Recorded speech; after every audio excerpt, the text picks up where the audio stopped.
It's Pixelated, and today we're going to be looking at a pair of sneakers that are more than just a pair of sneakers. And when I say that, what I mean to actually say is that thematically they are more than just a single pair of sneakers. They embody the characteristics of multiple pairs in one physical housing.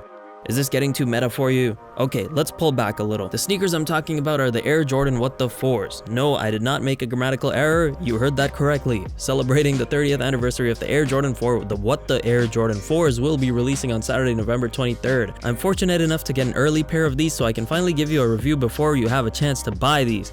The What the moniker is one that's been used by Nike and Jordan brand on many past releases, a few popular examples being the long-running What the LeBrons, of those, the 8 being super popular and got people running rampant on the streets, the What the Kobe's, the Nike What the Dunk, and so on and so forth. We've even got a few Jordan 1s that resonate with the What the concept to a certain degree, like the top 3 Jordan 1s and the homage to homes. Now, for those not familiar with this concept, Nike's What the sneaker releases are usually a single sneaker that takes the most popular or storied colors of that sneaker model and mashes it into one. For example, the What the LeBron 8s are a mashup of all previous popular colorways of the LeBron 8. The What the Dunk is the same concept, taking portions from so many previous dunks like the Cali Dunk, Supreme Dunk, the Buck Dunk, and many more, all the way to the legendary Pigeon Dunk to create a Frankenstein of a shoe with parts from all the others. That same iconic concept has been fused into this sneaker, and you can get it right now for retail at the link I've left in the description. You might even get them earlier than the release, which is perfect. Like, why would you not want to do that? So definitely go check that out if you're into classic Jordans or into meaningful concept sneakers. So you got the concept locked down? Good. Now go ahead and follow me on Instagram at Picsoleated, that's at Picsoleated, for more fire sneaker content and to keep up to date with what I'm up to. Also hit that like button for the culture. Moving on to the current sneaker at hand, the What the Jordan 4 is a sneaker that takes that same concept. It mashes several classic colorways of the Jordan 4, 2 of which are my favorite, and fuses them into one. They take the white cement 4s, the bread 4s, which are 2 of my favorite, the military blue or true blue 4s, and fire red 4s, and put them in this mystical air cauldron and stir them together to form these baddies. But can you tell? Barely, right? The fusion isn't as bold and doesn't stand out the way previous shoes in the What the categories do. It's a weird concoction and makes you wonder why these even exist, or why they bothered to do this in the first place. Would I have just been happier if they released a new pair of white cement 4s? Probably. But before we dig deeper and figure out what's really going on here, let's take a quick look at the materials. The What the Jordan 4's upper is made up mostly of leather and the traditional materials that make up the Jordan 4. They stayed very true to the classics here. First and foremost, we have the leather portions, which are the side panels, the mid panels, the vamp, toe cap, toe box, essentially the entire shoe. This leather is butter, it's got the tumbled grain, it's got thickness, and it's got a nice soft feel to it. This is where the shoe shines, because this is probably the best leather I've seen on a non-premium Jordan 4. Most Jordan 4s typically have that shortcut nubuck, think the recent Bread 4 release and the Travis Scott 4s, or they have that ball sacky leather that stays wrinkled the second you bend it, like the white cement 4s from the 2016 and pretty much every year they've released. Thankfully, they finally made the jump with the much needed leather upgrade that Jordan 4 fans have been crying for. I was literally hoping for this kind of leather on the white cement 4s in 2016, but was disappointed to find out that they didn't take that route. So I'm more than ecstatic to see that quality on these. It's like a lifelong dream being realized. Have I talked about this leather too long? Moving on, we've got the classic Nike Air hang tag, not the Jumpman Jordan hang tag. We then have this mesh netting that makes up the ventilation portions of the shoe, and here is where we start to see the What the concept in play. The white netting with black mesh underlay is taken from the fire red Jordan 4s, and the white netting with the blue mesh on the right shoe is taken from the true blue or military blue 4s. It's a little upsetting to see that they didn't take any portions from the bread or white cement 4s to add that to the mix, as it would have truly made the shoe more outstanding and been more true to the What the concept. Next, we have the wingtip eyelets. We have the red wingtips on the outside of the left shoe that comes from the fire red 4s, the gray wingtips on the inside from the bread 4s or the black cement 4s. We then have the black wingtips on the inside of the right shoe from the white cement 4s, and finally blue wingtips on the outside of the right shoe from the true blue 4s. We have 2 heel tabs, both with the coveted Nike Air branding. The left heel tab is the true blue tab, and the right is the white cement gray tab with the speckles.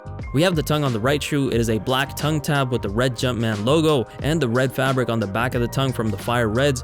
and the tongue on the left shoe has a white tongue label with a blue Jumpman and blue fabric on the back indicating that it's coming from the true blue 4s. The inner fabric of the left shoe is red like the fire reds or the breads, doesn't really matter, and the right shoe is gray, probably like the true blue 4s. The white cement 4s are pure white if I recall correctly. The shoe comes with white laces that could literally be from any of the 3 predominantly white shoes that this mashup consists of, and a set of alternative black laces that are quite clearly from the singular black shoe, the bread 4s.